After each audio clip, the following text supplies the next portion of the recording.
أعوذ بالله من الشيطان الرجيم. بسم الله الرحمن الرحيم. الحمد لله رب العالمين الرحمن الرحيم مالك يوم الدين إياك نعبد وإياك نستعين اهدنا الصراط المستقيم صراط الذين أنعمت عليهم غير المغضوب عليهم ولا الضالين.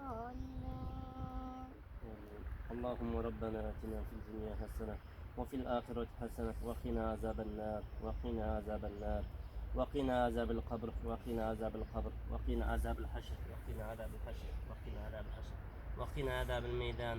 اللهم اغفر لحينا وميتنا وشاهدنا وغائبنا وصغيرنا وكبيرنا وذكرنا وانسانا. اللهم من أحييته منا فأحيي الإسلام ومن توفيته منا فتوفى على الإيمان. الله رزقنا الفاتح.